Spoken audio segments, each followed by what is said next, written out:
Bible പ്രസംഗിക്കുന്ന ആളുകൾ നമ്മളുടെ മധ്യത്തിൽ തന്നെ രണ്ട് നിലയിലാണ് ബൈബിളിലെ പ്രസംഗങ്ങൾ വരുന്നത്. ഒന്ന്, ബൈബിളിൽ നിന്നുള്ള പ്രസംഗം. രണ്ടാമത്തേത് ബൈബിൾ പ്രസംഗിക്കുക എന്നതാണ്.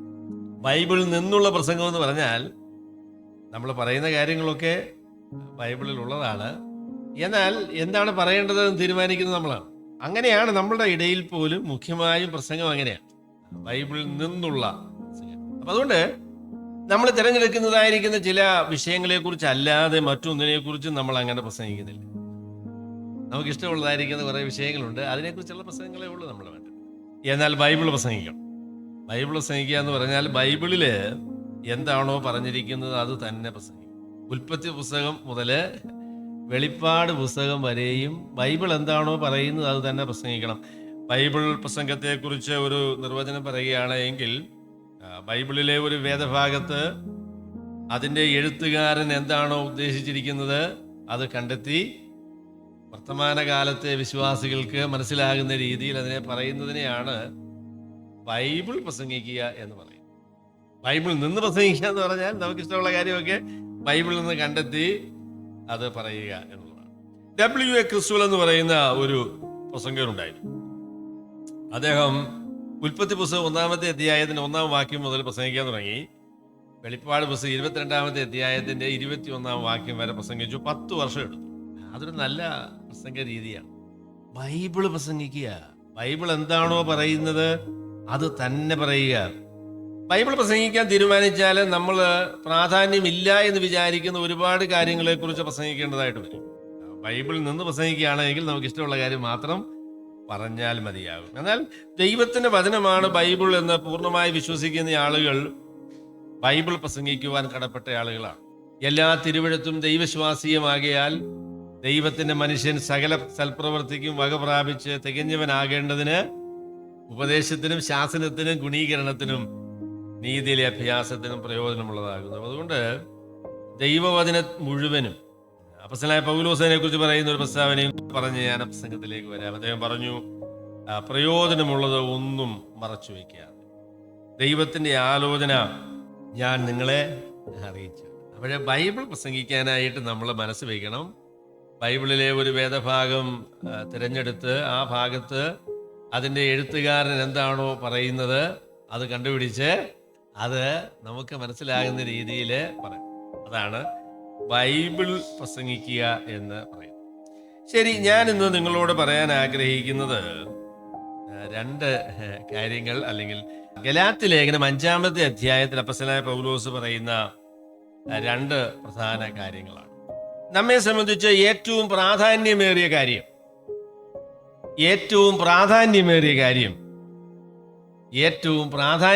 കാര്യമായി നിലനിർത്തുക എന്നുള്ളതാണ്. ഒന്നുകൂടെ പറയണം അല്ലേ? നമ്മെ സംബന്ധിച്ച് ഏറ്റവും പ്രാധാന്യമേറിയ കാര്യമായി നിലനിർത്തുക എന്നുള്ളതാണ്. The most important thing is to keep the most important thing as the most important thing. ഏറ്റവും പ്രാധാന്യമേറിയ കാര്യമായി നിലനിർത്തുക എന്നതാണ് ഏറ്റവും പ്രാധാന്യമേറിയ കാര്യം. നമ്മെ സംബന്ധിച്ച് ഏറ്റവും പ്രാധാന്യമേറിയ കാര്യം എന്താണ്? നമ്മെ സംബന്ധിച്ച് ഏറ്റവും പ്രാധാന്യമേറിയ കാര്യം സുവിശേഷമാണ്.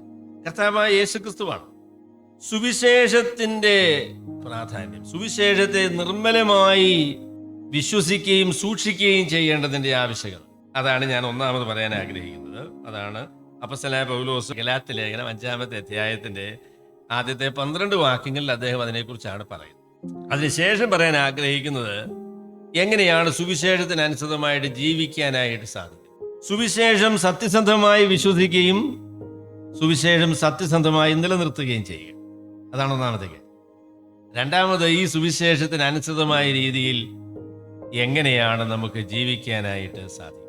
അപ്പൊ 2 കാര്യങ്ങളെ കുറിച്ചാണ് ഗലാത്യ ലേഖനം 5-ാമത്തെ അധ്യായത്തിൽ അപ്പോസ്തലനായ പൗലോസ് നമ്മളോട് പറയുന്നത്. നമ്മളെ സംബന്ധിച്ച് ഏറ്റവും പ്രാധാന്യമേറിയ കാര്യം സുവിശേഷമാണ്. സുവിശേഷത്തിന്റെ പ്രാധാന്യം കുറഞ്ഞു പോയോ? പണ്ടൊക്കെ സുവിശേഷം പറയുന്ന പോലെ സുവിശേഷം പറയാനുള്ള ആഗ്രഹം ഇപ്പൊ ഇല്ല അല്ലേ? അതൊരു സങ്കടമാണല്ലോ. എന്താ, സുവിശേഷത്തിന്റെ ആകർഷണം കുറഞ്ഞു പോയോ?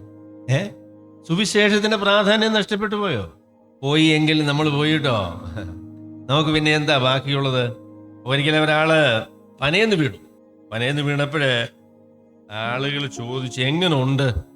വലിയ കുഴപ്പം അദ്ദേഹത്തിനില്ല.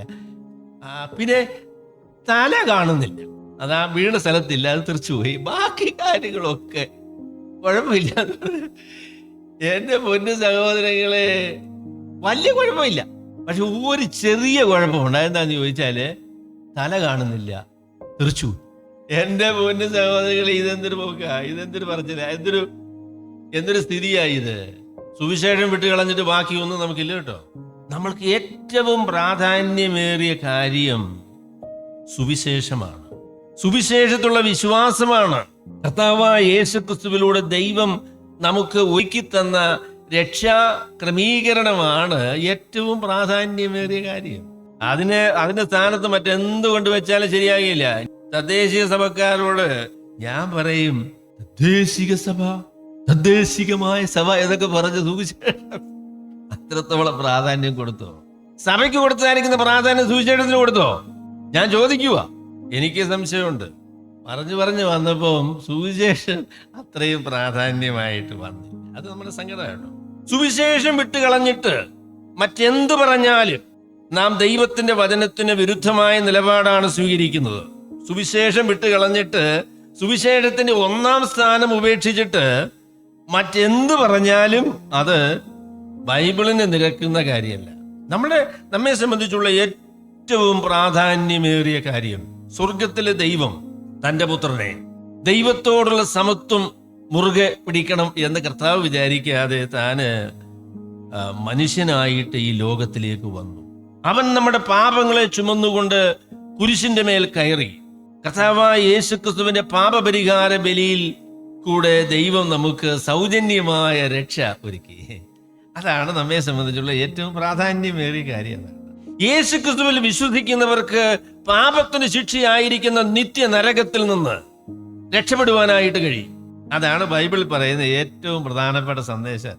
അതാണ് നമ്മൾ ഒന്നാം പ്രാധാന്യമായി ഇപ്പോഴും പറയേണ്ട സന്ദേശവും അത് തന്നെയാണ്. കഴിഞ്ഞോളൂ ബാക്കിയുള്ള കാര്യങ്ങളെല്ലാം, സഭയും സ്നാനവും പിന്നെ സഭയുടെ ക്രമീകരണവും എല്ലാം അത് കഴിഞ്ഞിട്ടേ ഉള്ളൂ കേട്ടോ. അതൊന്നും പ്രാധാന്യം ഇല്ലാത്തതാന്ന് ഞാൻ പറഞ്ഞു, നിങ്ങളാരും പറഞ്ഞേക്കരുത്. എങ്ങനെയാണ് പാപിയായ ഒരു മനുഷ്യന് നീതിമാനായ ദൈവവുമായുള്ള ബന്ധം സ്ഥാപിക്കുവാൻ കഴിയുന്നത്? പാപത്തിന് ശിക്ഷയായിരിക്കുന്ന നരകത്തിൽ നിന്ന് എങ്ങനെയാണ് രക്ഷപ്പെടാൻ കഴിയുന്നത്? അതാണ് നമ്മെ സംബന്ധിച്ച് ഏറ്റവും പ്രാധാന്യമേറിയ കാര്യം. ഗലാത്യയിലുള്ള ആളുകള് സുവിശേഷം വിശ്വസിച്ച ആളുകളായിരുന്നു കേട്ടോ. എന്നാൽ അവര് സുവിശേഷത്തില് മാലിന്യം ചേർത്തു. അപ്പോസ്തലനായ പൗലോസിന് വലിയ കോപം. അദ്ദേഹം കോപിക്കുന്ന ആളാ കേട്ടോ. പൗലോസ് കോപിക്കും, അദ്ദേഹത്തിന് കോപം വന്നു. അദ്ദേഹം പറഞ്ഞു, ഞങ്ങൾ നിങ്ങളോട് അറിയിച്ച സുവിശേഷത്തിന് വിരുദ്ധമായി ഞങ്ങളാകട്ടെ സ്വർഗത്തിൽ നിന്ന് ഒരു ദൂതനാകട്ടെ വന്ന് നിങ്ങളോട് വേറൊരു സുവിശേഷം പറഞ്ഞാൽ let him go to hell. അവൻ നാശയോഗ്യനാണ്, നരകയോഗ്യനാണ് എന്നാണ് അദ്ദേഹം പറഞ്ഞത്. സുവിശേഷത്തിൽ മാലിന്യം ചേർക്കുക, സുവിശേഷം അല്ലാതെ വേറൊന്ന് സുവിശേഷമായിട്ട് പറയുക എന്നുള്ളത് നരകശിക്ഷയ്ക്ക് വിധേയമായ കഠിനമായ കുറ്റമാണ് എന്ന് അപ്പോസ്തലനായ പൗലോസ് പറഞ്ഞു. അപ്പോൾ ഈ ഗലാത്യ ലേഖനം നിങ്ങൾ വായിച്ചു വരുമ്പോൾ നിങ്ങൾക്ക് അറിയാം, അല്ലെങ്കിൽ നിങ്ങൾ അറിയണം. ഗലാത്യ ലേഖനം ഞാൻ ഈ നാളുകളൊന്ന് പഠിക്കാൻ ശ്രമിച്ചു കേട്ടോ. എളുപ്പമല്ല, വളരെ ബുദ്ധിമുട്ടാണ് അതിലെ ആശയങ്ങൾ ഗ്രഹിക്കാനായിട്ട്. നിങ്ങളൊന്ന് ശരിക്കൊന്ന് വായിച്ചു നോക്കട്ടെ, അതറിയാം. എളുപ്പമല്ല. എന്നാൽ നമ്മൾ വളരെ വളരെ ദൈവകൃപയിൽ ആശ്രയിച്ച് പരിശുദ്ധാത്മാവിന്റെ സഹായത്തോടുകൂടെ അത് വളരെ ശ്രദ്ധിച്ചു വായിച്ചാൽ നമുക്ക് കാര്യങ്ങൾ ഗ്രഹിക്കാനായിട്ട് സാധിക്കും.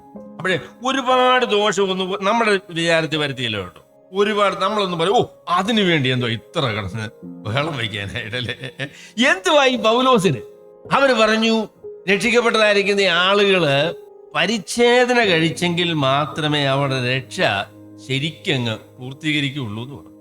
ഒരു ചെറിയ ശസ്ത്രക്രിയ അതും കൂടെ ചെയ്തെങ്കിലേ കാര്യം ശരിയാവുള്ളൂ എന്ന് പറഞ്ഞു. പൗലോസിന് അത് ഭയങ്കര സങ്കടമായി.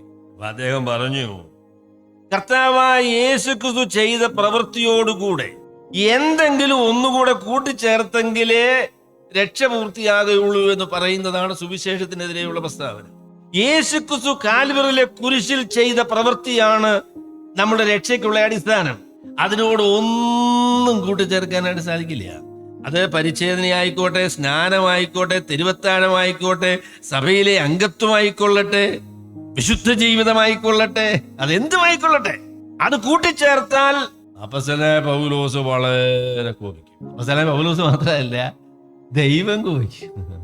കാരണം രക്ഷയ്ക്ക് കർത്താവായ യേശുക്രിസ്തുവിന്റെ കാൽവറിയിലെ ബലിയല്ലാതെ മറ്റൊരു കാര്യവും അതിന് അടിസ്ഥാനമായിരിക്കുന്നില്ല. തന്റെ ബലിമരണവും പുനരുത്ഥാനവുമാണ് നമ്മുടെ രക്ഷയുടെ അടിസ്ഥാനം. അതിനോട് ഒന്നും കൂടി ചേർക്കാൻ പറ്റില്ല.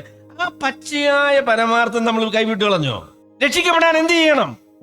രക്ഷിക്കപ്പെടുക എന്ന് പറഞ്ഞാലൊന്നും വലിയ കാര്യമൊന്നുമില്ല. സഭയെ ചേരുക എന്ന് പറഞ്ഞാൽ വലിയ കാര്യമാണ്, അല്ലേ?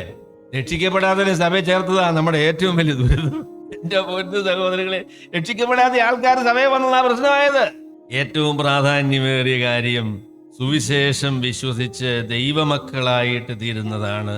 ആ സുവിശേഷം കർത്താവായ യേശുക്രിസ്തു കാൽവറിയിലെ കുരിശിൽ നമ്മളുടെ പകരക്കാരനായി നമ്മളുടെ പാപത്തിന്റെ കുറ്റം, അതിന്റെ ശിക്ഷ ഏറ്റുകൊണ്ട് മരിച്ചു, അടക്കപ്പെട്ടു, ഉയർത്തെഴുന്നേറ്റു. അതിന്റെ അടിസ്ഥാനത്തിൽ ദൈവം നമ്മളുടെ പാപങ്ങളെ വിശ്വസിക്കുന്നവർക്ക് ക്ഷമിച്ചു കൊടുക്കുന്നു, അവരെ നീതിമാന്മാരായിട്ട് പ്രഖ്യാപിക്കുന്നു, ദൈവമക്കളായിട്ട് സ്വീകരിക്കുന്നു. അതിന്റെ മാത്രം അടിസ്ഥാനത്തിലാണ് രക്ഷിക്കപ്പെടുന്നത്. അതാണ് സുവിശേഷത്തിൽ പറയുന്നത്. 5-ാമത്തെ അധ്യായത്തിന് 1-ാം വാക്യം ഞാനൊന്ന് വായിക്കാം.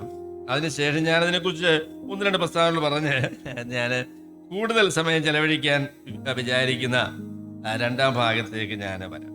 സ്വാതന്ത്ര്യത്തിനായിട്ട് ക്രിസ്തു നമ്മെ സ്വതന്ത്രരാക്കി, ആകയാൽ അതിൽ ഉറച്ചു നിൽപ്പീൻ, അടിമനുഖത്തിൽ പിന്നെയും കുടുങ്ങിപ്പോകരുത്.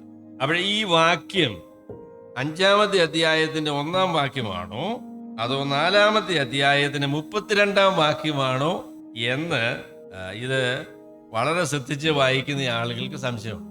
നിങ്ങൾക്ക് സംശയമില്ല? ഉണ്ടോ? നിങ്ങൾക്ക് ഇതുവരെ സംശയം വന്നോ? ഒന്നില്ല. അതിന് കാര്യം എന്താ വെച്ചാൽ അത്ര ശ്രദ്ധിച്ച് നിങ്ങൾ വായിച്ചില്ല എന്നുള്ളതിന്റെ കാരണം. അത്ര ശ്രദ്ധിച്ചായിരുന്നെങ്കിൽ ഇത് 4-ാമത്തെ അധ്യായത്തിന്റെ 32-ാം വാക്യമായിട്ട് പറയേണ്ടതാണല്ലോ. 5-ാമത്തെ അധ്യായത്തിന് 1-ാം വാക്യമാക്കി ശരിയായില്ലല്ലോ തോന്നിയോ? തോന്നാഞ്ഞൊരു കാരണം അത്ര ശ്രദ്ധിച്ച് അല്ല, നിങ്ങൾക്ക് തോന്നാഞ്ഞൊരു കാരണം ചിലപ്പം കൂടുതൽ പാണ്ഡിത്യം ഉള്ളത് കൊണ്ടും അങ്ങനെ വരാൻ കേട്ടോ. 5-ാമത്തെ അധ്യായത്തിന് 1-ാം വാക്യം തന്നെയാണ് എന്ന് നിങ്ങൾക്ക് ബോധ്യപ്പെട്ടു, അല്ലേ? അങ്ങനെയും വരാം. ഏതായാലും ശരി, ഈ സ്വാതന്ത്ര്യം എന്നുള്ളതായിരിക്കുന്ന വാക്ക് ക്രിസ്തു സ്വതന്ത്രമാക്കി എന്ന് പറയുന്ന കാര്യം ഒരു പുതിയ ആശയമാണ്. എന്നാൽ സ്വാതന്ത്ര്യം എന്നുള്ളതായിരിക്കുന്ന വാക്ക് 4-ാമത്തെ അധ്യായത്തിൽ പ്രമുഖമായിരിക്കുന്ന ഒരു വാക്കാണ്. നിങ്ങളത് വായിച്ചു നോക്കിയാൽ നിങ്ങൾക്ക് ബോധ്യപ്പെടും ഈ സ്വാതന്ത്ര്യം എന്ന് പറഞ്ഞാൽ എന്താണ്. അപ്പൊ അതിനെക്കുറിച്ച് 4-ാമത്തെ അധ്യായത്തിന്റെ അവസാന ഭാഗത്ത് ഒരു കഥ പറഞ്ഞുകൊണ്ടാണ് പൗലോസ് ആ കാര്യത്തെ വെളിപ്പെടുത്തുന്നത്. അപ്പൊ അതിന് പറയാൻ ടെയിൽ ഓഫ് 2 ലേഡീസ് പറഞ്ഞാൽ വാലല്ല, കഥ. അപ്പൊ 2 സഹോദരിമാരെ വിളിക്കാനൊക്കെ ഒന്നും എനിക്കറിയത്തില്ല. 2 സ്ത്രീകളുടെ കഥ പറഞ്ഞുകൊണ്ടാണ് അദ്ദേഹം ഈ സ്വാതന്ത്ര്യത്തെ കുറിച്ച് നമ്മളോട് പറയുന്നത്. ആ കഥ എന്താണെന്നറിയാം?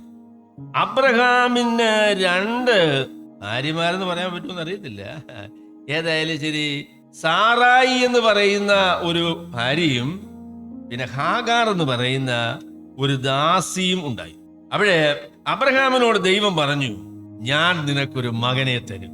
ആ പറഞ്ഞ നടക്കുമെന്ന് തോന്നിയില്ല. കാര്യത്തിന്റെ കിടപ്പ് കണ്ടിട്ട് കാര്യം ഇച്ചിരി കുഴപ്പമാണ്. ഏകദേശം അദ്ദേഹത്തിന് 75 വയസ്സുണ്ട്. ഇന്നത്തെ 75 അല്ല കേട്ടോ, അതിനെ കളിച്ചിട്ടൂടെ ചെറുപ്പമാണെന്ന് വിചാരിച്ചോളൂ. 75 വയസ്സ്, ഭാര്യയ്ക്ക് 10-60 വയസ്സ്, 65 വയസ്സ്, 10 വയസ്സ് കൂടുതലില്ല, 65 വയസ്സും നടക്കുമെന്ന് തോന്നില്ല. കുറച്ച് നാളൊക്കെ വെയിറ്റ് ചെയ്തിട്ടുണ്ട്, 10 വർഷത്തോളം വെയിറ്റ് ചെയ്തിട്ട് എങ്ങും ഈ പറഞ്ഞ പോലെ കാര്യമൊന്നും നടക്കുന്നില്ല. ഉടനെ സാറായി അബ്രഹാമിനോട് പറഞ്ഞു, മകനെ തരുമെന്നല്ലയോ കർത്താവ് പറഞ്ഞത്? എവിടുന്നാ പറഞ്ഞതെന്നൊന്നും പറഞ്ഞില്ലല്ലോ. ഞാനൊരു ഐഡിയ പറഞ്ഞു തരാം. ഈ കർത്താവ് പറഞ്ഞത് ഇങ്ങനെ നമുക്കിപ്പം മകനെ കിട്ടുമെന്നൊന്നും പറഞ്ഞൊന്നും അങ്ങനൊന്നും നിന്നൊന്നും കാര്യം നടക്കുകയില്ല. നമുക്കുള്ള സാധ്യത എന്ന് പറയുന്നത് ഹാഗാർ എന്ന് പറയുന്ന ഈ ദാസി നല്ല ആരോഗ്യമുള്ള പെങ്കൊച്ചാണ്. അപ്പൊ അവൾക്കൂടെ ഒരു മകനെ നമുക്ക് സാധിക്കും. അപ്പോഴ് അബ്രഹാം ചിന്തിച്ചു, ശരിയായിരിക്കും, ദൈവം അങ്ങനെ ആയിരിക്കും ഉദ്ദേശിച്ചിരിക്കുന്നത് എന്ന് വിചാരിച്ച് അബ്രഹാമും അതിനങ്ങ് യോജിച്ചു. എന്നിട്ട് അവർക്കൊരു മകനുണ്ടായി. അബ്രഹാമും ഹാഗാറും ചേർന്നൊരു മകനുണ്ടായി. അവന്റെ പേരാണ് ഇസ്മയിൽ എന്ന് പറയുന്നത്.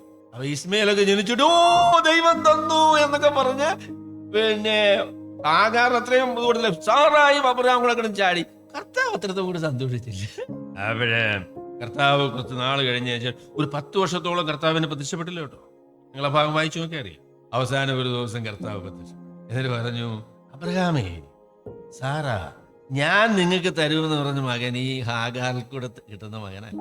നിങ്ങൾക്ക് വാഗ്ദത്തത്തിന്റെ ഫലമായിട്ട് സാറായിൽ നിന്ന് തന്നെ ഒരു മകനെ തരും എന്നാ ഞാൻ പറഞ്ഞത്. സാറായിക്ക് ഒരു ഒറ്റ ചിരി. ഐസക് എന്ന് പറഞ്ഞ ഇസഹാക്ക് പറഞ്ഞാൽ അതാർത്ഥ ചിരി. അപ്പൊ കർത്താവ് ചോദിച്ചു, നീ ചിരിച്ചോ? ഞാൻ അങ്ങനെ അല്ലേ, ചിരിച്ചു ഒന്നും നീ ചിരിച്ചു, ഞാൻ കണ്ടു, നീ ചിരിച്ചു. കർത്താവെല്ലാം ചോദിക്കുമ്പോൾ നമ്മളെന്താ പറയും? എന്റെ പൊന്നെ സഹോദരങ്ങൾ, ഈ വേലയിറക്കൊണ്ടല്ലോ വല്ല കാര്യമുണ്ടോ? എന്തെല്ലാം വേലയിറക്കാൻ മനുഷ്യന്മാർ കാണിക്കുന്നത്. ചിരിച്ചു, ഞാൻ കണ്ടു. എന്നാൽ അടുത്ത വർഷം ഞാൻ ഇവിടെ വരുമ്പോൾ നിനക്കൊരു മകനുണ്ടാകും പറഞ്ഞ പോലെ സംഭവിച്ചു കേട്ടോ. അവനാണ് ഇസഹാക്ക് എന്ന് പേര്. അവനെയാണ് വാഗ്ദത്ത സന്തതി. അപ്പൊ ഈ കഥയാണ് സ്വാതന്ത്ര്യത്തെ കുറിച്ച് പറയുമ്പോൾ അപ്പസ്തലനായ പൗലോസ് നമ്മളോട് പറയും. അദ്ദേഹം പറഞ്ഞു, ഹാഗാറിന്റെ സന്തതി എന്ന് പറയുന്നത് അത് അടിമ ദാസത്വത്തിന്റെ അല്ലെങ്കിൽ ദൈവിക പരിപാടിയുടെ ഭാഗമല്ലാത്ത പരിപാടി എന്ന് പറയുന്നതാണ് ഈ ഹാഗാറിന്റെ സന്തതി എന്ന് പറയുന്നത്.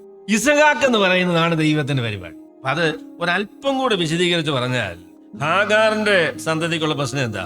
താൻ പാതി ദൈവം പാതി. അതാ ഹാഗാറിന്റെ മകന് ഉള്ള പ്രശ്നം എന്ന് പറയുന്നത് അതാണ്. താൻ പാതി ദൈവം പാതി. ദൈവത്തിന്റെ സഹായത്തോടു കൂടെ തന്നെയാ കിട്ടിയത് കേട്ടോ. മക്കളെല്ലാവരും ദൈവത്തിന് ദാനമല്ലയോ? ദൈവം അനുഗ്രഹിക്കാതെ കിട്ടുവോ? പക്ഷെങ്കില് ദൈവം മാത്രമാണോ തന്നതെന്ന് ചോദിച്ചാല് അല്ലല്ല, ഒരു 50% നമുക്കും അതിനകത്ത് പങ്കുണ്ട്. ഞാൻ പാതി ദൈവം പാതി.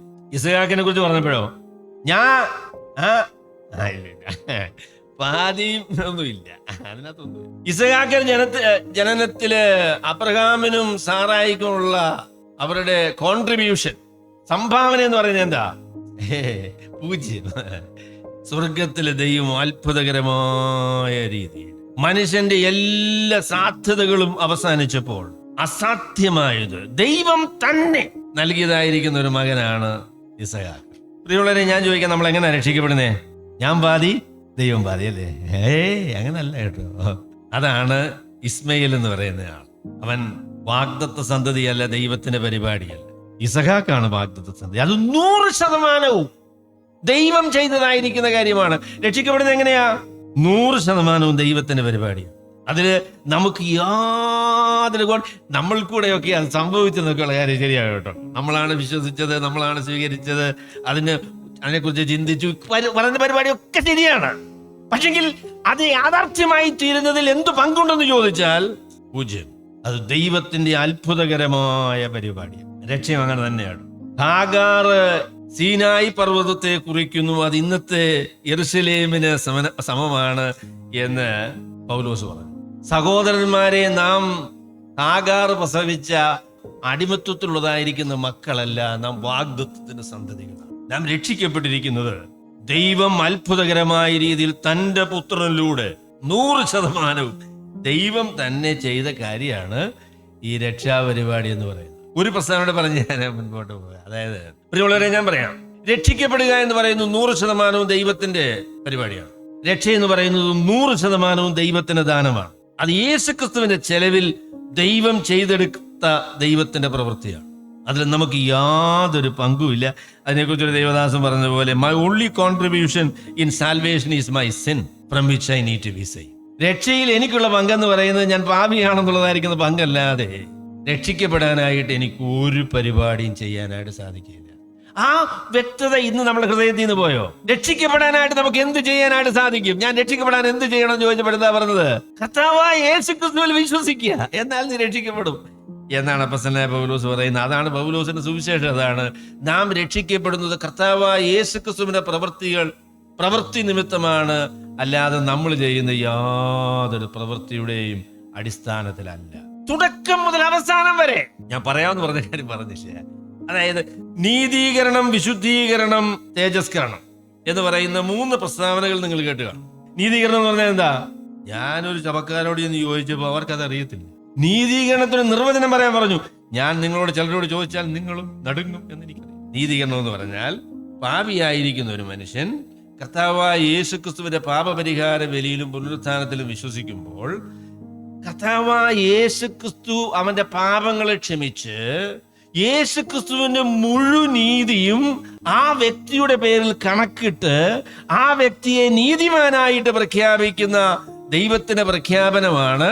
അപ്പൊ അതില് രണ്ട് കാര്യം നീതീകരണത്തിൽ പറയണം. ഒന്നാമത് പറയാൻ ആഗ്രഹിക്കുന്നത്, അത് യേശുക്രിസ്തുവിന്റെ നീതി നമ്മളുടെ പേരിൽ കണക്കിട്ടിട്ടാണ്. ദൈവം ഒരാളിനെ നീതിമാനെന്ന് പറയണം. എന്നെ നോക്കിയച്ച് നിങ്ങള് നീതിമാനാന്ന് പറയും അല്ലേ? പറയും.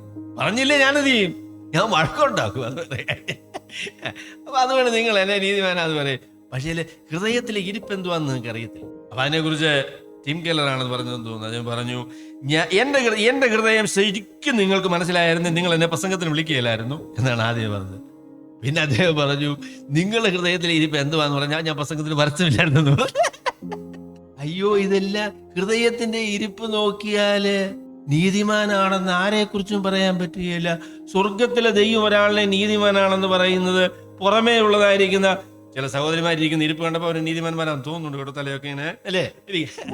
പക്ഷേങ്കില് ഉള്ളിലോട്ട് നോക്കും, പെനിട്രേറ്റിംഗ്. ദൈവത്തിന്റെ എക്സ്റേ എന്ന് പറഞ്ഞാൽ എന്താണെന്നറിയാമോ? പ്രാണനെയും സന്ധിമജ്ജകളെയും വേർപിടിവിക്കും വരെ തുളച്ചു ചെല്ലുന്നതും ഹൃദയത്തിന്റെ ചിന്തനങ്ങളെയും ഭാവങ്ങളെയും വിവേചിക്കുന്നതുമാകുന്നു. അങ്ങനെ ഇങ്ങോട്ട് ഈ എക്സ്റേ ഇങ്ങോട്ട് കടന്നു വരുമ്പോ വേണ്ട കിടക്കുന്ന പിക്ചർ നല്ല കൂടിയാന്ന് പറഞ്ഞിരിക്കാന്ന് ഊട്ടിഞ്ഞ് മാറി ഞാകപ്പാടെ കുഴപ്പമെന്നുള്ള കാര്യം കണ്ടുപിടിച്ചു.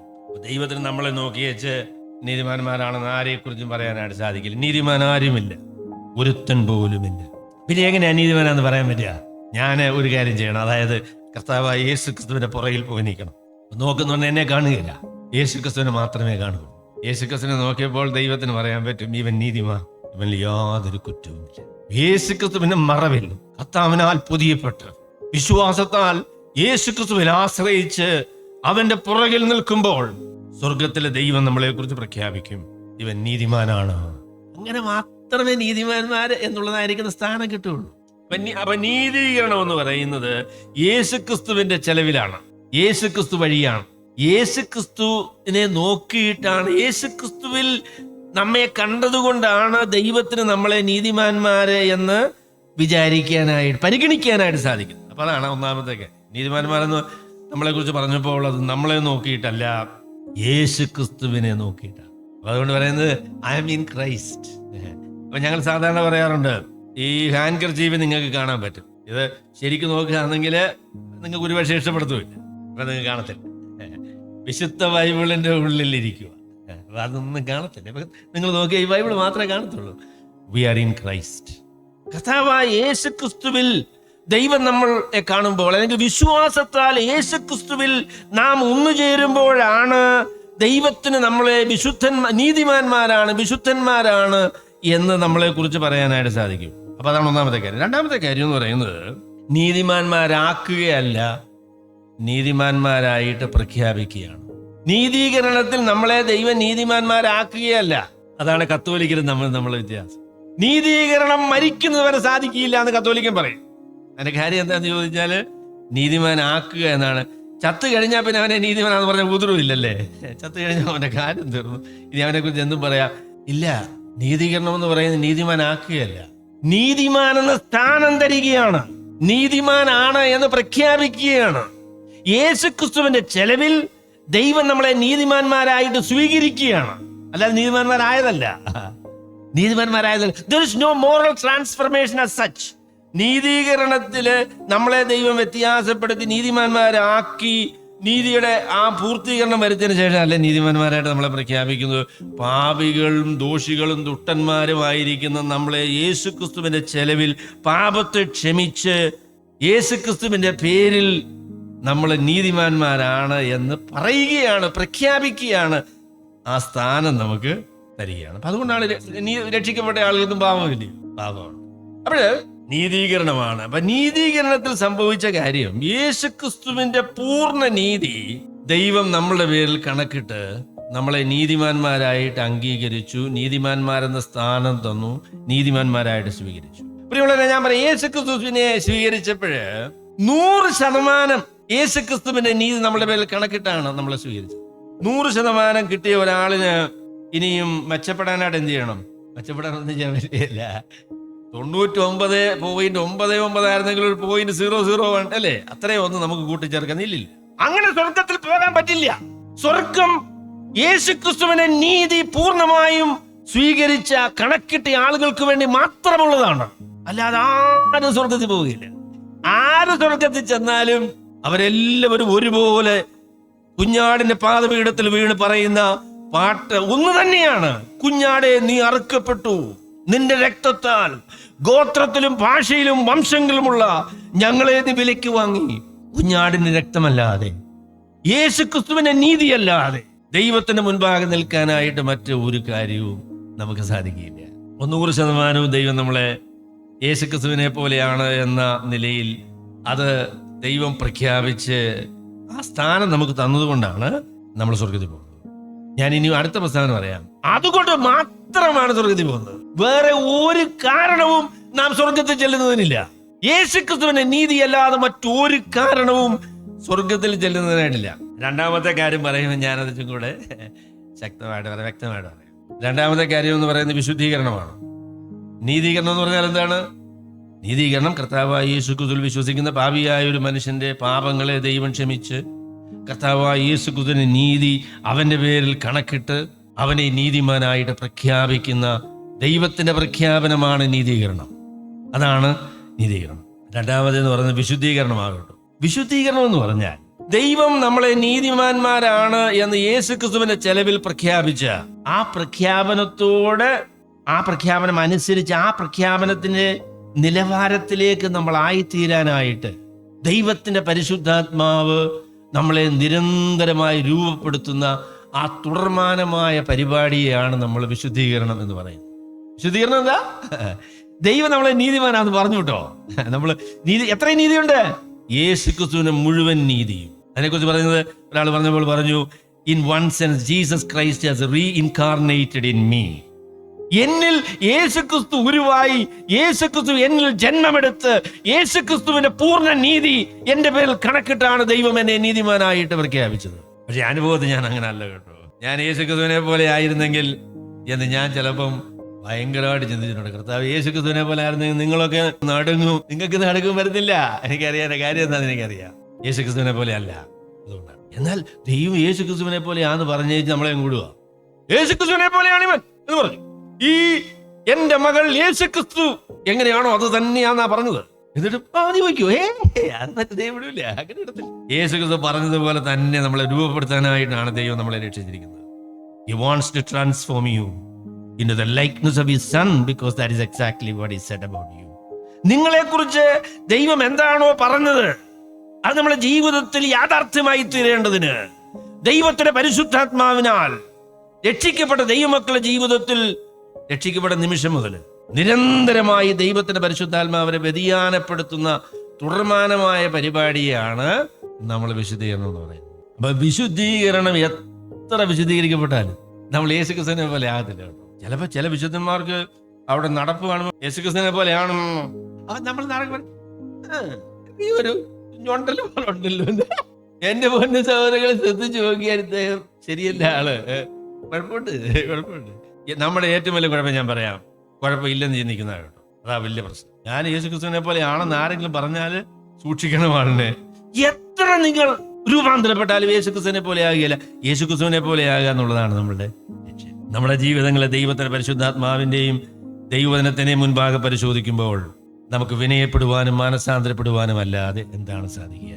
ക്രാൻഫീൽഡ് എന്ന് പറയുന്ന റോമാലേഖനത്തിന്റെ വളരെ പ്രസിദ്ധമായ കമന്ററി എഴുതിയ ദൈവദാസൻ പറഞ്ഞ പ്രസ്താവനയാണ് പറയട്ടെ. അദ്ദേഹം പറഞ്ഞു, ഒരാൾ യേശുക്രിസ്തുവിന്റെ അടുക്കൽ വരുമ്പോഴാണ് അദ്ദേഹം യേശുക്രിസ്തുവിൽ നിന്ന് എത്ര അകലെയാണ് എന്ന് അദ്ദേഹത്തിന് ബോധ്യപ്പെടുന്നത് എന്ന് പറഞ്ഞു. ഒരു വ്യക്തി സത്യസന്ധമായ ജീവിതം രൂപാന്തരപ്പെടുമ്പോഴാണ് അവൻ എത്രത്തോളം രൂപാന്തരപ്പെട്ടിട്ടില്ല എന്നുള്ള കാര്യം അദ്ദേഹത്തിന് ബോധ്യം വരുന്നത്. ദൈവസന്നിധിയിൽ കർത്താവായ യേശുക്രിസ്തുവിന്റെ വിശുദ്ധി നമുക്ക് അധികമധികമായി മനസ്സിലാകുന്നതനുസരിച്ചാണ് നാം ഇപ്പോഴും എത്ര അശുദ്ധരാണ് എന്നുള്ളതായിരിക്കുന്ന കാര്യം നമുക്ക് മനസ്സിലാകുന്നത്. സ്ഥാനമനുസരിച്ച് യേശുക്രിസ്തുവിനെ പോലെ തന്നെയാകട്ടോ. സുവിശേഷത്തിന്റെ അത്ഭുതം അതാണ്. യേശുക്രിസ്തുവിൽ ദൈവം നമ്മളെ തന്റെ പുത്രനെ പോലെ തന്നെ സ്വീകരിച്ചിരിക്കുകയാണ്. അതാണ് നമ്മുടെ സ്ഥാനം. അനുഭവത്തിൽ ഒരുപാട് ദൂരെയാണ്. എന്നാൽ ദൈവത്തിന്റെ പരിശുദ്ധാത്മാവിന് നമ്മുടെ ജീവിതത്തിലെ പ്രവർത്തനവും നമ്മുടെ സഭാജീവിതവും നമ്മുടെ ജീവിതത്തെ സംബന്ധിച്ചുള്ള ദൈവത്തിന്റെ എല്ലാ ക്രമീകരണങ്ങളും നമ്മളെ യേശുക്രിസ്തുവിനെ പോലെ ആക്കാനുള്ള ദൈവിക പരിപാടിയുടെ ഭാഗ്യം. അങ്ങനെയാണ് ദൈവം നമ്മളെ കുറിച്ച് ആഗ്രഹിക്കുന്നത്. He wants to change you. ഞാൻ കഴിഞ്ഞ ദിവസം ഒരു കമന്ററിയിൽ ഗലാത്യ ലേഖനം 5-ാം അധ്യായം വായിക്കുകയായിരുന്നു. അദ്ദേഹം പറഞ്ഞു, ദൈവമക്കൾ യേശുക്രിസ്തുവിന്റെ സ്വഭാവം തങ്ങളുടെ ജീവിതത്തിൽ അധികം പ്രാപിച്ചിരുന്നെങ്കിൽ ക്രിസ്തീയ വിശ്വാസവും ദൈവത്തിന്റെ സഭയും എത്ര മനോഹരമാകുമായിരുന്നു. നമ്മളൊക്കെ എത്ര ആകർഷണീയരായ മനുഷ്യരായിട്ട് തീരുമാനിക്കുന്നു. നമ്മുടെ സംസാരത്തിന് മുൻപിൽ അശുദ്ധന്മാരും ദുഷ്ടന്മാരും മനസാന്തരപ്പെടുമായിരുന്നു. കാരണം യേശുക്രിസ്തുവിന്റെ മുമ്പിൽ വന്ന ദുഷ്ടന്മാരൊക്കെ വന്നു അങ്ങനെയൊക്കെ പോയ ചരിത്രമൊക്കെ ഉണ്ടെങ്കിലും മനുഷ്യരെ കർത്താവിനെ കണ്ട് നടുങ്ങി കിട്ടോ. പത്രോസ് അപ്പോസ്തലന്റെ പടകില് കർത്താവ് ഒരിക്കൽ കയറിയച്ചു. കർത്താവ് ഇദ്ദേഹം ഒരുപാട് മീനൊക്കെ പിടിക്കാൻ നോക്കിയിട്ടൊന്നും കിട്ടിയില്ല. അവസാനം കർത്താവ് പറഞ്ഞു, നീ ഇവിടെ വലയിടാം.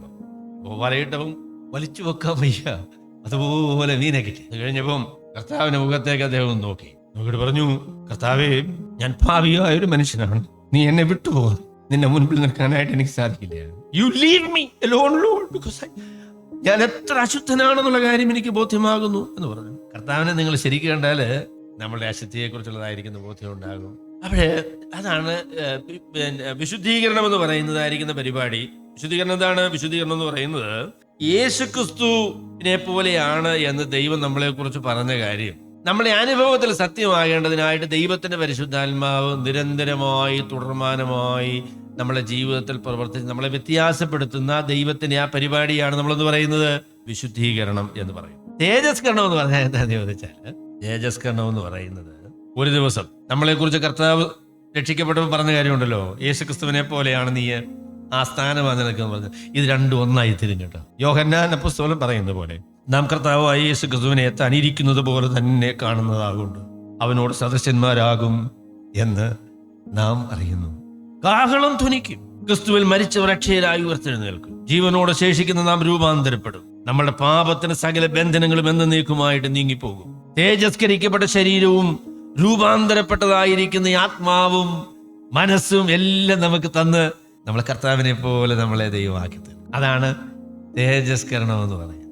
അതാണ് രക്ഷയുടെ പൂർത്തീകരണം എന്ന് പറയുന്നത്. അവിടെയാണ് നാം യേശുക്രിസ്തുവിനെ പോലെ തന്നെ. ഒരിക്കൽ എന്നെക്കുറിച്ച് കർത്താവ് പറഞ്ഞ ആ പ്രസ്താവന അക്ഷരീകമായി എന്നിൽ നിവർത്തിക്കപ്പെടുന്ന അനുഭവമാണ് എൻ്റെ തേജസ്കരണം എന്ന് പറയുന്നത്. അത് പുനരുത്ഥാനത്തിലാണ് സംഭവിക്കാനായിട്ട് പോകും.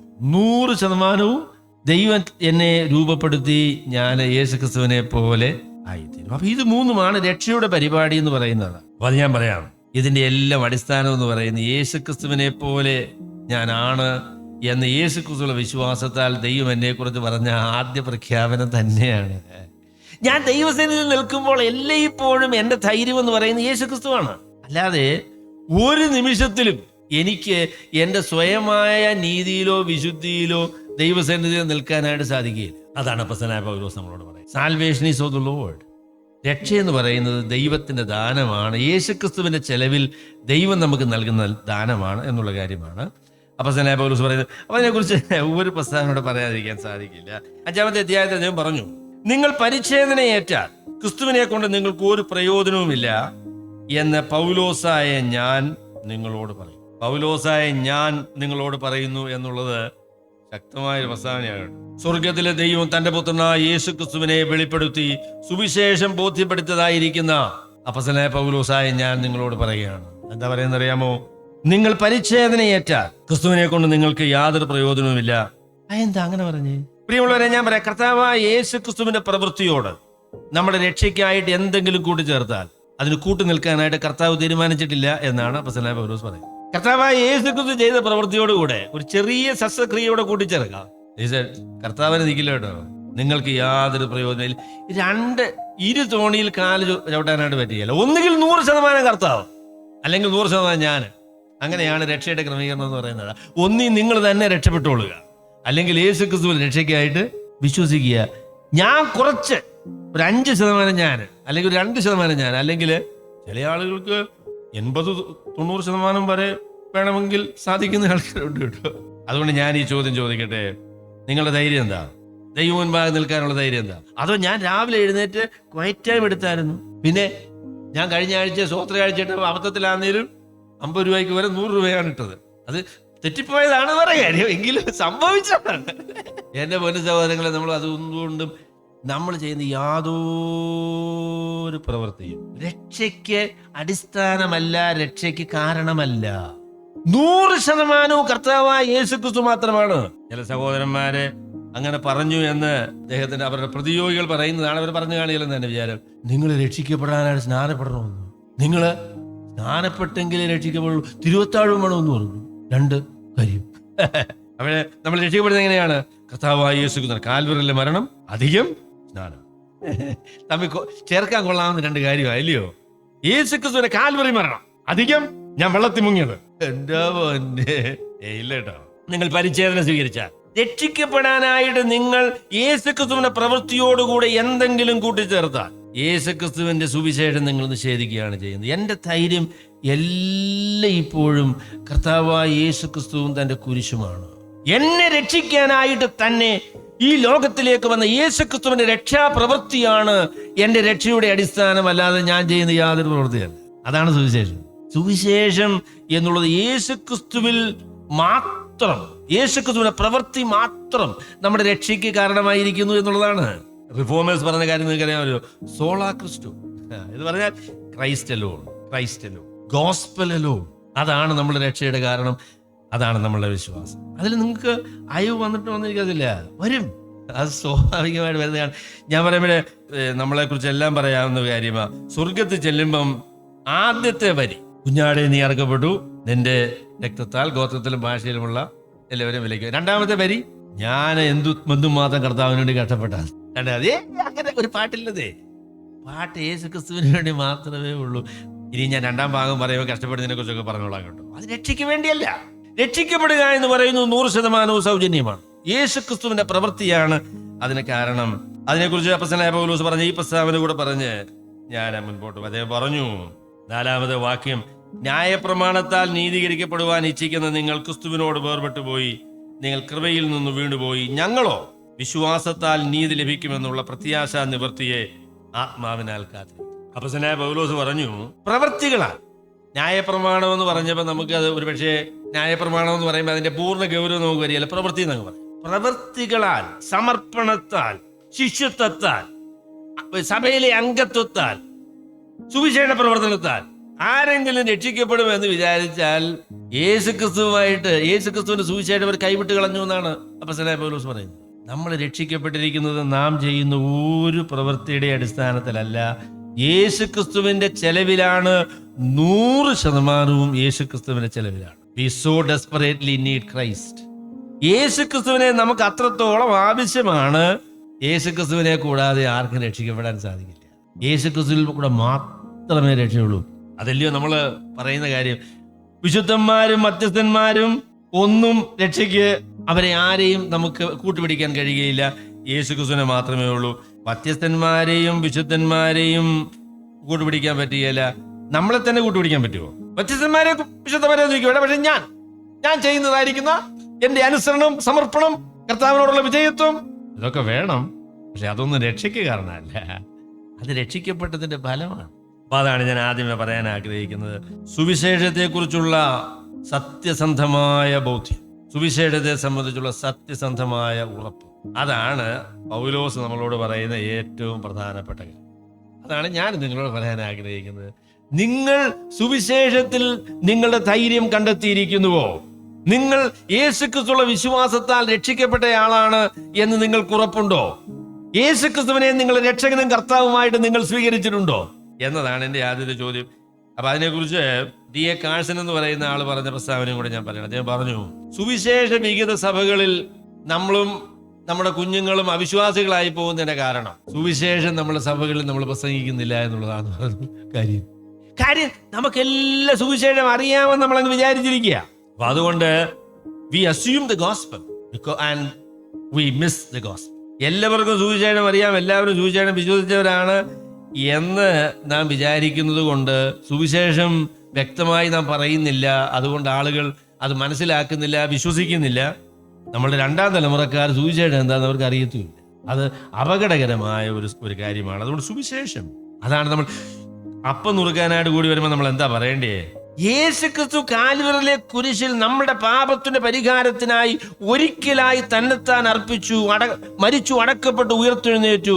അതിൽ വിശ്വസിക്കുന്നവർക്ക് പാപമോചനവും നിത്യജീവനും ദൈവം സൗജന്യമായി കൊടുക്കുന്നു. യേശുക്രിസ്തുവിനോടുള്ള ബന്ധമാണ് ദൈവമക്കളായി തീരുവാനുള്ള ഏക മുഖാന്തരം. അതാണ് നമ്മൾ എല്ലാ ആഴ്ചയും പറയുന്നത്. അതാണ്. എന്നാൽ അപ്പം നുറുക്കുന്ന മേശയിലൊക്കെ ചുമ്മാതെ കാര്യങ്ങളൊന്നും പറയത്തില്ല. അപ്പം നുറുക്കിയ ചങ്ങ് പോകുന്നതേ ഉള്ളൂ. അതിന്റെ അർത്ഥം എന്താണ് എന്ന് നമ്മൾ മനസ്സിലാക്കുന്നില്ല. അത് സങ്കടകരമായ കാര്യം. അവിടെ നമ്മളെ പ്രത്യാശ എന്ന് പറയുന്ന അപ്പോസ്തലനായ പൗലോസ് പറഞ്ഞ പ്രത്യാശ തന്നെയാണ്. അദ്ദേഹം പറഞ്ഞു, ഞങ്ങളോ വിശ്വാസത്താൽ നീതി ലഭിക്കുമെന്നുള്ള പ്രത്യാശ നിവൃത്തിയെ ആത്മാവിനാൽ കാത്തിരിക്കുന്നു. ഞങ്ങളോ വിശ്വാസത്താൽ നീതി ലഭിക്കും എന്നുള്ള പ്രത്യാശ നിവൃത്തിയെ ആത്മാവിനാൽ കാത്തിരിക്കുന്നു. അപ്പൊ തുടങ്ങിയപ്പോൾ നമ്മൾ വിശ്വസിച്ചപ്പോൾ ദൈവം നമുക്ക് വേണ്ടി ചെയ്ത കാര്യം നമ്മളെ നീതിമാന്മാരായിട്ട് പ്രഖ്യാപിച്ചു. എത്ര പേര് കേട്ടു? ഞാനും എന്റെ ഭാര്യയും കൂടെ ഒരുമിച്ചാണ് രക്ഷിക്കപ്പെട്ടത്. ഭാര്യ നീതിമതിയായി പ്രഖ്യാപിക്കപ്പെട്ടിരിക്കുന്ന കാര്യം എന്റെ ചെവിയിൽ കേട്ടില്ല. ഭർത്താവ് നീതിമാനായി പ്രഖ്യാപിക്കപ്പെട്ട കാര്യം ഭാര്യയും കേട്ടില്ല. ഇതാരും കേട്ടില്ല കേട്ടോ. ഇത് വിശ്വാസത്താൽ നമ്മൾ അറിയുന്ന കാര്യമാണ്. ദൈവത്തിന്റെ പരിശുദ്ധാത്മാവ് നമ്മുടെ ഹൃദയത്തിൽ നിന്ന് നിങ്ങൾ ദൈവമക്കളാണ് എന്നുള്ള കാര്യമൊക്കെ നമ്മളോട് പറയും. ഇത് പരസ്യപ്പെട്ടിട്ടില്ല കേട്ടോ. എന്നാൽ ഒരു ദിവസം ഇത് പരസ്യമായിട്ട് പ്രഖ്യാപിക്കും. അതാണ് ഈ പ്രത്യാശ നിവൃത്തി എന്ന് പറയുന്നതാണ്. The ultimate declaration of God that we were saved by faith. വിശ്വാസത്താൽ ദൈവത്തിന്റെ നീതി നമുക്ക് ലഭിച്ചു എന്നുള്ളതായിരിക്കുന്ന കാര്യം ദൈവം പരസ്യപ്പെടുത്തുന്ന അന്തിമ നാളിൽ വിശ്വാസത്താൽ തന്നെയാണ് നീതി ലഭിച്ചതെന്നുള്ള ആ കാര്യം ദൈവത്തിന്റെ പരിശുദ്ധാത്മാവിനാൽ ഞങ്ങൾ ആ പ്രഖ്യാപനത്തിനായിട്ട് കാത്തിരിക്കുകയാണ് എന്നാണ് അപ്പോസ്തലനായ പൗലോസ് പറയുന്നത്. നമ്മൾ വിശ്വാസത്താൽ ഇപ്പൊ നമുക്കറിയാം നമ്മൾ വിശ്വാസികളാണ്. യേശുക്രിസ്തുവിന്റെ വിശ്വാസത്താൽ ദൈവം എന്നെ വിശുദ്ധനായിട്ട് പ്രഖ്യാപിച്ചിരിക്കുന്നു, നീതിമാനായി പ്രഖ്യാപിച്ചിരിക്കുന്നു എന്നുള്ള കാര്യം നമുക്കറിയാം. എന്നാൽ അന്ത്യ ന്യായവിധിയുടെ അല്ലെങ്കിൽ ദൈവിക കോടതിയിൽ നമ്മൾ നിൽക്കുമ്പോൾ ഈ പ്രഖ്യാപനം പരസ്യമായിട്ട് പറയും കേട്ടോ. ഈ എന്റെ മകൾ യേശുക്രിസ്തുവിൽ വിശ്വസിച്ച് നീതിമതിയായി പ്രഖ്യാപിക്കപ്പെട്ട ഒരാളാണ് എന്ന കാര്യം ഞാൻ പരസ്യപ്പെടുത്തിക്കൊള്ളുന്നു. There is a declaration and we are waiting for that. ഞങ്ങൾ പരിശുദ്ധാത്മാവിനാൽ വിശ്വാസത്താൽ നീതി ലഭിക്കും, പ്രത്യാശ നിവൃത്തി, അതിനുവേണ്ടി കാത്തിരിക്കുകയാണ് എന്നാണ് അപ്പോസ്തലനായ പൗലോസ്. ഞങ്ങൾ ചെയ്ത് യാതൊരു പ്രവൃത്തിയാലും അല്ല, പ്രവൃത്തികളാൽ രക്ഷിക്കപ്പെടുന്ന അല്ലെങ്കിൽ എന്തെങ്കിലും പ്രവൃത്തി രക്ഷയ്ക്ക് കൂട്ടിച്ചേർക്കാനായിട്ടുണ്ടെങ്കിൽ പൗലോസിനെ മാറ്റി നിർത്താൻ പറ്റും. പണ്ട് ഒരു സാധുവർഗക്കാരൻ പറഞ്ഞ പോലെ കപ്പത്തൊലിയും വെള്ളവും കുടിച്ച് കിടക്കണ ഏനും എന്റെ പെലക്കള്ളി എന്ന് പുള്ളി പറഞ്ഞു. നമ്മളാണ് ഈ പൗലോസ് പറയുന്ന കാര്യം സ്വീകരിക്കാൻ വയ്യാതിരിക്കണേ. എന്താ പറയാ? ഒന്നുമില്ല, അങ്ങനൊന്നുമില്ല. പൗലോസ് പറയുന്നറിയോ? 1 അടി 5 വട്ടം കൂടി. എന്നോട് യേശുക്രിസ്തുവിന്റെ പേരിൽ ആരെങ്കിലും ഒന്ന് കോപിച്ച് പറഞ്ഞാൽ ഞാൻ കഷ്ടം സഹിച്ചെന്ന് പറഞ്ഞിരിക്കും. എന്നോട് പറഞ്ഞു കേട്ടില്ലോ, എന്തോ ഒരു കഷ്ടാനുഭവം അല്ലയോ? കഷ്ടപ്പെട്ട് സുവിശേഷത്തിന് വേണ്ടി എന്തോരം കഷ്ടപ്പെടുന്നത് അല്ലയോ? 1 അടി 5 വട്ടം കൊണ്ടുപോകും. എത്ര പ്രാവശ്യം കോലിനാൽ അടിക്കപ്പെട്ടത്? 2 വട്ടം കപ്പലിൽ ചേർന്ന് കുട്ടികളെ. ഒരു രാത്രി മുഴുവനും ഞാൻ വെള്ളത്തിൽ കഴിഞ്ഞു. ഈ പൗലോസാണ് നമ്മളോട് പറയുന്നത്, എന്റെ രക്ഷയ്ക്ക് ഞാൻ ചെയ്ത ഈ പ്രവൃത്തി ഒന്നും കാരണം, എന്റെ രക്ഷയ്ക്ക് കാരണം കർത്താവായ യേശുക്രിസ്തു ചെയ്ത പ്രവൃത്തി മാത്രമാണ്. That is the basis of my salvation. എന്റെ രക്ഷയുടെ അടിസ്ഥാനം എന്ന് പറയുന്നത് യേശുക്രിസ്തുവാണ്. അതിനോടൊന്നും കൂട്ടിച്ചേർക്കുവാനായിട്ട് പാടില്ല. ഞാനാകട്ടെ സ്വർഗത്തിൽ നിന്നൊരു ദൂതനാകട്ടെ വന്ന് വേറൊരു സുവിശേഷം നിങ്ങളോട് പറഞ്ഞാൽ അവൻ ശപിക്കപ്പെട്ടു. സുവിശേഷം ദൈവത്തിന്റെ ദാനമാണ്. യേശുക്രിസ്തുവിന്റെ ചെലവിൽ പാപികളായ മനുഷ്യരെ ദൈവം രക്ഷിക്കുന്നു എന്നതാണ് സുവിശേഷം. യേശുക്രിസ്തുവിൽ വിശ്വസിക്കുന്ന ഏത് പാപിക്കും യേശുക്രിസ്തുവിന്റെ ചെലവിൽ രക്ഷിക്കപ്പെടുവാൻ, ദൈവത്തിന്റെ മക്കളായി തീരുവാൻ, പാപമോചനം പ്രാപിക്കുവാൻ, യേശുക്രിസ്തുവിനെ പോലെയുള്ള നീതിമാൻ എന്ന സ്ഥാനം ലഭിക്കുവാനായിട്ട് സാധിക്കും എന്നതാണ് സുവിശേഷം. അപ്പൊ അതാണ് ഞാൻ ആദ്യമേ പറയാൻ ആഗ്രഹിക്കുന്നത്. നമ്മൾ യാതൊരു പ്രവൃത്തികളും രക്ഷയ്ക്ക് കാരണമല്ല. യേശുക്രിസ്തുവിന്റെ ദാനമാണ്, യേശുക്രിസ്തുവിന്റെ പ്രവൃത്തിയാണ് നമ്മളുടെ രക്ഷയുടെ അടിസ്ഥാനം എന്ന് പറയുന്നതാണ്.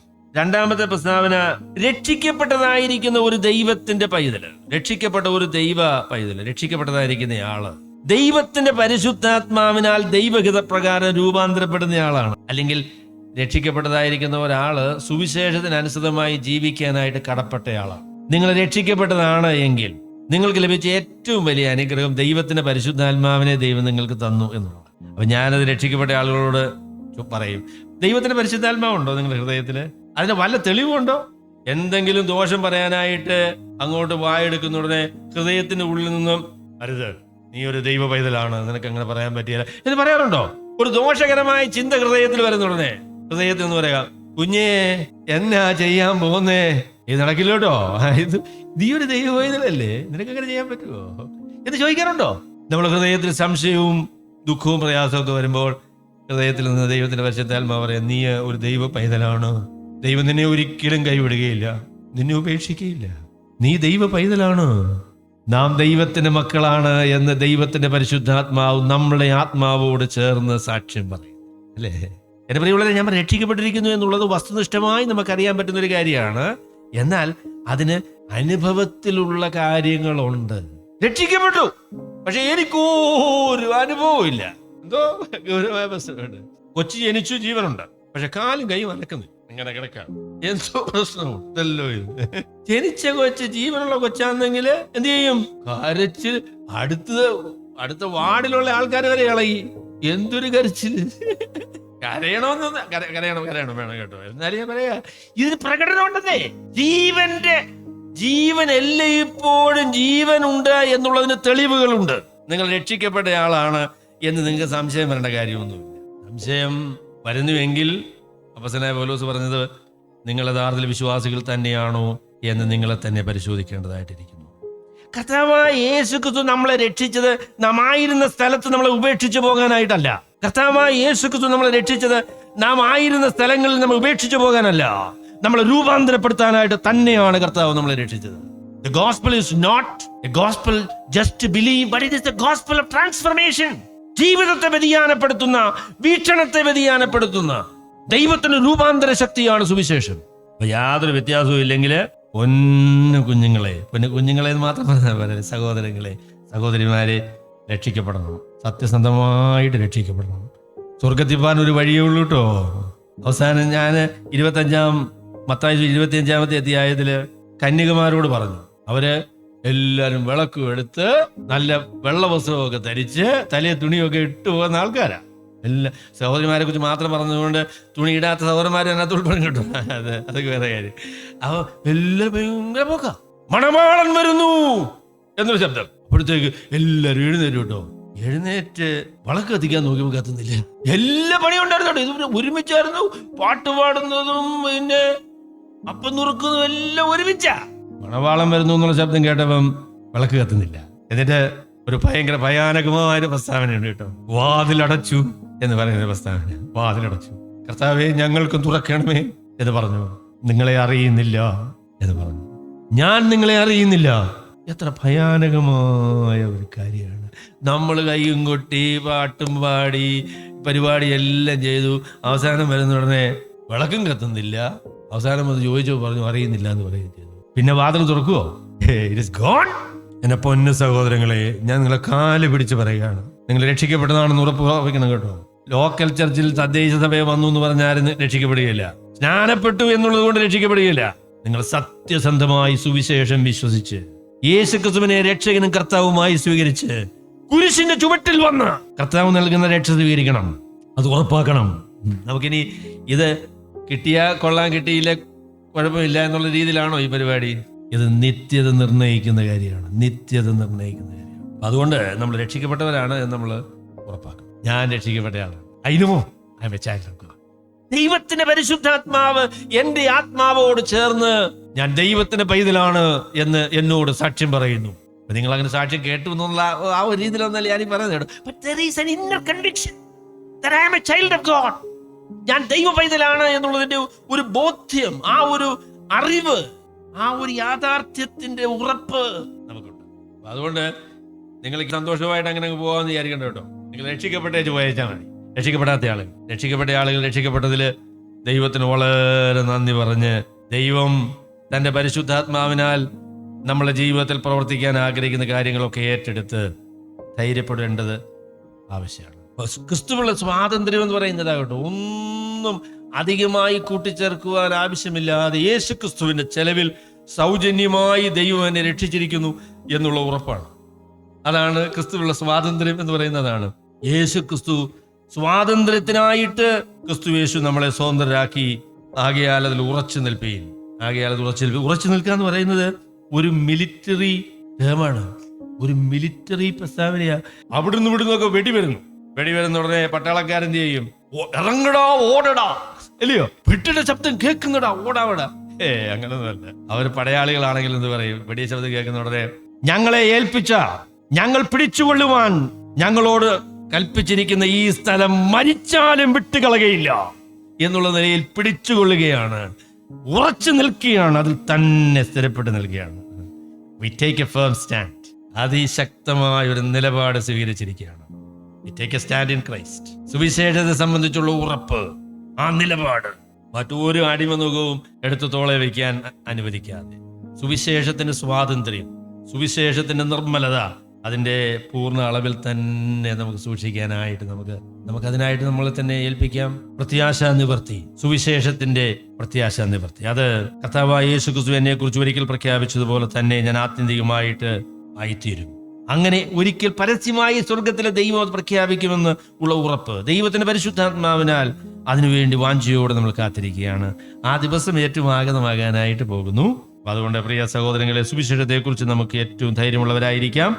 സുവിശേഷത്തിന് അനുസൃതമായ ജീവിതത്തെക്കുറിച്ച് ഞാൻ അടുത്ത മണിക്കൂർ നിങ്ങളോട് പറയാം.